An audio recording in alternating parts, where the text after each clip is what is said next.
মধ্যে প্রাক্তন ফুটবলারদের যথাযথ সম্মান নেই, এটা ফিল করলে কবে থেকে? আমি কেন, এটা প্রত্যেকটা প্লেয়ার ফিল করছে, মানে প্রত্যেকটা player, each and every one, যারা মোহনবাগান খেলেছে, মানে আপনি যারা আমি নাম করে বলতে পারি, মানে অস্বীকার করা যাবে না, আমি কোনো যারা খেলে গেছে তারা সবাই বলতো যে সেইভাবে মোহনবাগান যেভাবে, আমি এখনও বলছি আমি মোহনবাগানকে সারা জীবন, কিন্তু ইস্ট বেঙ্গল তাও প্লেয়ারদেরকে সে সম্মান দেয় এখনও পর্যন্ত।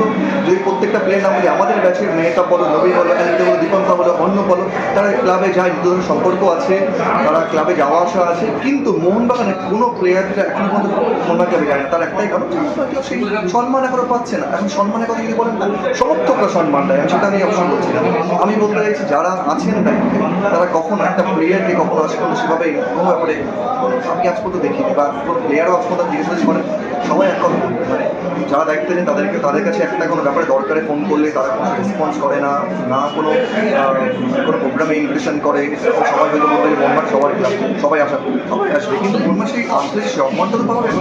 আমরা সারা জীবন মোহনবাগানে খেলেছি, মানে আপনি যদি প্রত্যেকটা প্লেয়ার যারা আমাদের ব্যাচে বা আমাদের আগের ব্যাচে জিজ্ঞেস করবেন কীও পছন্দ ক্লাবে, আমি যেদিন মোহনবাগান ছেড়ে দিই তারপর থেকে আমি মোহনবাগান ক্লাবে দেখেননি। আমি খুব হার্ডলি গেছি খুব একবার ক্লাবে, সেটা কোনো প্রোগ্রামে গেছি বা আমাদের ইনকাম ফেসের খেলা ছিল সেই হিসাবে গেছি, তাহলে কখনো আমিও ক্লাবে যাই।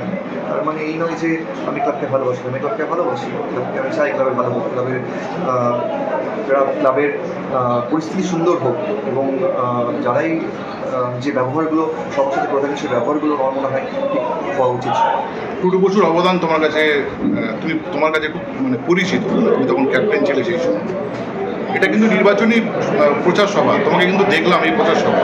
আমি দেখুন, আমাকে কখনো কোনো পলিটিক্যাল সেভাবে কোনো জায়গায় দেখতে পাবেন না, বা আমি আগেও বলেছি কোনো কনফারেন্সের মধ্যে আমি থাকিনি আজ পর্যন্ত, নাই বা আমি এত বছর মানে গেলে কোনো ইসলামের বাজে কথাও বলেছি। তার একটাই কারণ, আমি মানুষকে সম্মান করতে জানি, সেটা মানুষ আমাকে সম্মান করে।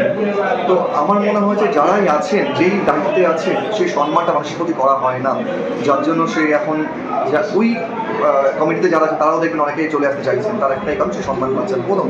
দ্বিতীয়ত, যদি বলা যায় বসু পরিবারের কথা, আমরা মোহনবাগানিরা যারা আছি তারা সবাই কৃতজ্ঞ মোহনবাগানের বসু পরিবারের কাছে, কারণ যে সময় মোহনবাগান ফাইন্যান্সিয়াল ক্রাইসিসে ভুগছিল সেই সময় উনি যেভাবে দাঁড়িয়েছেন, শুধুমাত্র একমাত্র উনি দাঁড়িয়েছেন যেভাবে, প্রত্যেকটা প্লেয়ারের পেমেন্ট থেকে শুরু করে প্রত্যেকটা প্লেয়ার যেভাবে দরকার, যারা দরকার যেভাবে দাঁড়িয়ে নিয়ে থাকলে তখন আমরা সার্ভাইভ করা খুব মুশকিল ছিল। তো আমরা পুরো বসু পরিবারের কাছে আমরা কৃতজ্ঞ, আমরা প্রত্যেকটা মোহনবাগানি অস্বীকার করা জায়গা নেই। এবং আমার মনে হয় টুম্পা তার নিজে খুব ভালো মানুষ, এবং প্রত্যেকটা প্লেয়ার সেটা জানে, কারণ প্রত্যেকটা প্লেয়ারের এখনও যে কোনো দরকার টুম্পা সবসময় টুম্পা থেকে পেয়ে যায়।